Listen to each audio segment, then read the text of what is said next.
Hello les miss, j'espère que vous allez bien. Je suis ravie de vous retrouver dans une nouvelle vidéo. Et aujourd'hui, j'ai décidé qu'on va tester un nouveau concept. On va mettre à rude épreuve la promesse d'un fond de teint. Ce fond de teint-là, il est sorti il y a déjà 2-3 ans ou je ne sais plus exactement quand il était sorti. Du fait de son rapport qualité-prix, beaucoup de personnes se sont ruées dessus pour se faire plaisir, sans trop dépenser. Et moi, ça faisait 1 an que je l'avais, mais j'ai commencé à tester il y a seulement 2 mois. Et je me suis dit que ce serait intéressant de le porter durant toute une journée et de vous montrer l'évolution. Parce que quand même, dans la promesse, c'est marqué que ce fond de teint-là, il hydrate pendant 12 heures.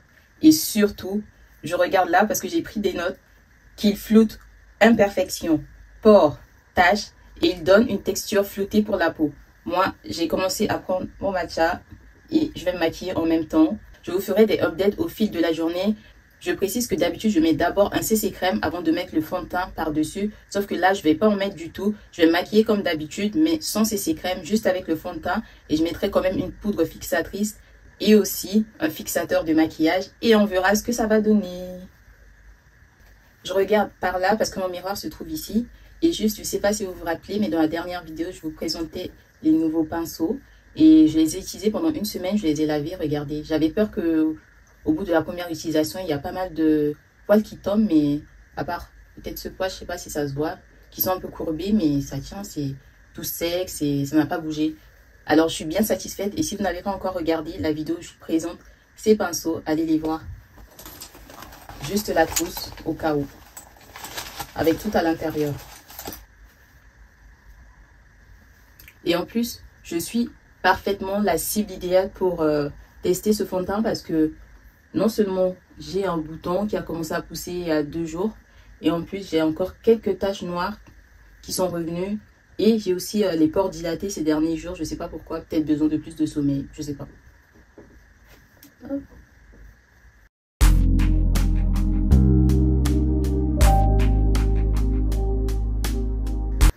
Après une première application, c'est déjà comme ça. On voit déjà une différence, mais vu que moi je veux que tout soit bien couvert, je vais mettre une deuxième couche. Parce que dans la description, ils disent que c'est la couvrance, une couvrance modulable et tout. C'est-à-dire que si tu appliques par exemple une seule couche, ce sera beaucoup plus léger que si tu en appliques 2 ou 3. Après moi, généralement, je vais mettre 2 couches, mais pas plus. Sinon après, je n'aime pas trop l'effet que ça donne. Même si je recherche généralement un effet mat, vu que j'ai la peau grasse. Mais quand même.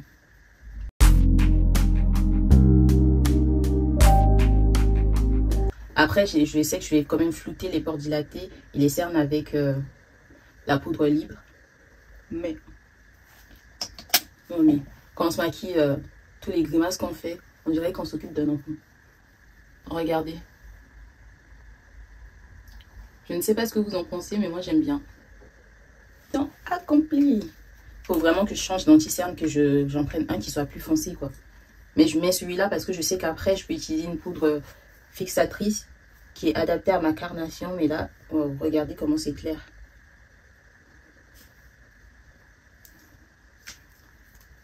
Je laisse un peu reposer l'anti-cerne. Et pendant ce temps, je vais m'occuper de mes sourcils.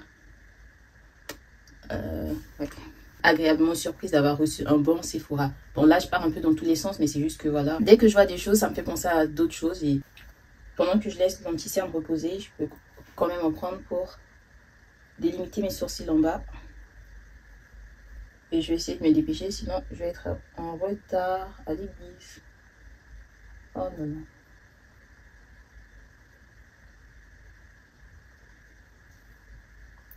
Et j'ai l'impression... avec ma robe et tout, comme si j'avais fait un maquillage spécial et tout. Et ben non.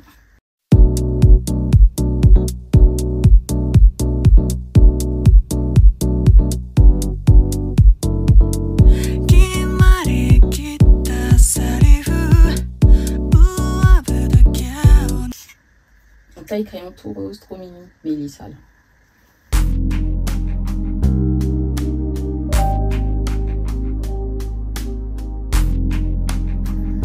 Il est temps pour moi d'appliquer la poudre libre. Regardez, j'ai lavé ça. Oh, c'est tellement mignon, c'est tellement beau.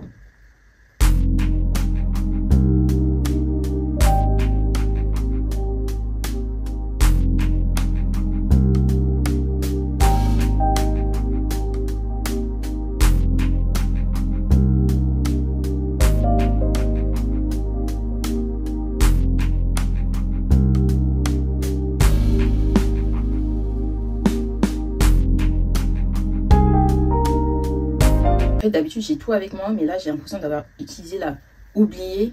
J'ai l'impression d'avoir oublié la moitié de ce dont j'avais besoin. Et pourtant, j'étais là en mode, oh, je suis sûre de ce que je fais. Hop. J'ai oublié le blush. En fait, c'est parce que j'ai eu un souci avec pour le réglage de la caméra. Oh mince. C'est pour ça, c'est pas bien de détailler directement le blush sur la peau. J'en ai trop mis.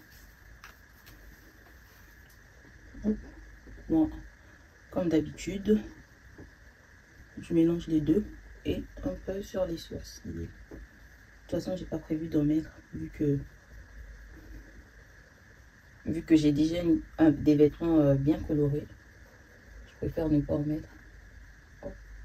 Je parle de fard à paupières. Juste l'effet là. Et voilà. J'espère que cette fois-ci j'ai bien flouté parce que parfois dans la précipitation ça ne le fait pas du tout.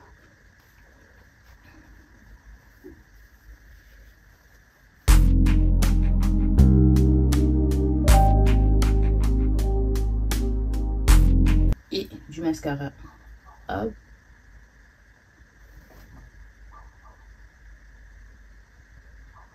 Et le recourbe-cils que j'avais acheté à Lidl. Toujours le mascara de J'aime mes bling. Je sais pas si vous voyez, mais mes cils sont vraiment bien recourbés.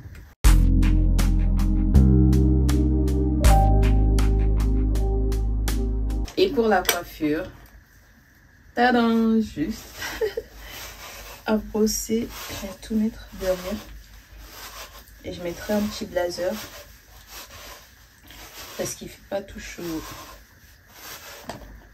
Le fixateur de la marque Essence.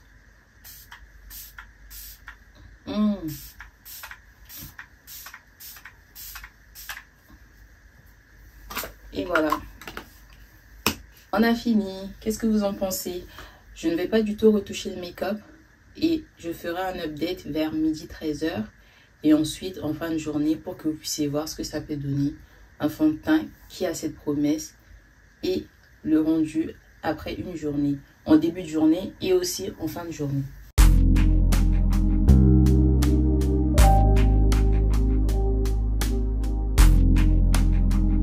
Je te disais en gros que j'avais fait le maquillage à 9h30 et là il est quasiment 14h. Donc je suis partie à l'église et je n'ai même pas fait de retouche. Et généralement quand j'ai une journée entière où je porte du maquillage et que je sors, je fais au moins une retouche vers midi, 13h et tout. Mais là j'en ai pas fait pour te montrer à quel point après avoir accouché... J'allais dire après avoir accouché, mais après avoir appliqué 2 couches et un peu plus de couches au niveau des cernes et tout et des pores dilatés, pour que tu puisses avoir au moins une idée, que tu te fasses une idée réelle de ce que ça peut faire, sachant que j'ai mis une poudre matifiante ce matin, tu te rappelles, et aussi un fixateur de maquillage, sachant que dehors il fait aux alentours de 30 degrés, donc il fait plus chaud que ce que je pensais. Ce matin il faisait un peu, le ciel il était gris, il faisait pas aussi chaud que ça, mais après le soleil il est sorti et là vraiment il fait bien chaud. Et je te retrouverai ce soir pour une dernière mise à jour afin d'avoir une idée sur ce que ça donne. Parce qu'ils ont parlé de 12 heures, mais 12 heures d'hydratation. Ils ont pas dit 12 heures. Ils ont pas dit 12 heures de peau qui reste mate ou de pores floutés. Mais j'aimerais vraiment que tu te fasses une idée de ce que ça donne en fait. C'est vraiment une expérience que j'adore pour une première fois. J'espère que je pourrai le refaire avec une autre marque de fond de teint. Et dis-moi si tu as une idée. Mais moi, il y a un fond de teint que j'ai vraiment prévu de tester parce que j'en entends parler partout. Et peut-être que ce sera celui-là une fois que je l'aurai acheté. Rebonsoir les miss. Bon, je vous retrouve avec un autre outfit, bien sûr. Ma tenue de ce matin, elle était un peu trop sophistiquée pour rester avec toute la journée. Alors, update du soir. Là, ça fait exactement 12 heures que j'ai mis le fond de teint ce matin. Et regardez le résultat. Là, on a bien vu que mon maquillage, il a vraiment traversé la journée parce que l'eyeliner, j'ai regardé dans un miroir juste avant. On peut voir juste du côté gauche. Hop. Il est un peu parti. Et je tiens à préciser que j'avais fait une sieste. Donc, j'étais sortie ce matin. Ensuite, j'étais rentrée à la maison. J'ai mangé. Je me suis reposée. À mon réveil, je brillais vraiment de partout. J'étais obligée de prendre au moins un mouchoir pour enlever l'excès de sueur, l'excès de sébum. Et après, j'ai fait plein de choses. J'ai fait à manger. J'ai rangé énormément de choses. Et là, le soir, regardez ce que ça donne. Je sais pas, qu'est-ce que vous en pensez? Moi, je trouve que le fond de teint, il est très bien dans le sens où, quand je l'avais appliqué, il floutait énormément les pores. Il y avait vraiment cet effet lisse, les pores qui sont dilatés et tout. On voyait vraiment. Et je vais mettre une photo pour que vous puissiez voir comment c'était ce matin et comment c'est ce soir. Parce que là, ça se voit vraiment que mes pores sont dilatés. Même si je suis maquillée, je transpire. Et je trouve que il fait le taf. Parce qu'en fait, je vous rappelle que la promesse de 12 heures, c'était par rapport à l'hydratation. Après, comment je vais mesurer l'hydratation, ça, peut-être que des experts pourront me le dire. Mais je trouve que le test, il est plutôt réussi dans le sens où, quand tu mets le fond de teint, si tu fais 1 ou 2 retouches dans la journée, le fond de teint, il va tenir. Et ça vaut le coup par rapport au prix et tout. Parce qu'il y a des fonds de teint qui coûtent le triple, voire le quadruple et tout du prix. Alors, je vous conseille de foncer. Dis-moi ce que tu en penses de cette vidéo dans les commentaires. Et si tu aimerais avoir plus de vidéos de ce type, des concepts, d'autres concepts, là je réfléchis vraiment à tout ce que je peux faire. Et je te réserve de belles choses. Et abonne-toi pour ne rien rater. Je te dis à la prochaine vidéo. Ciao!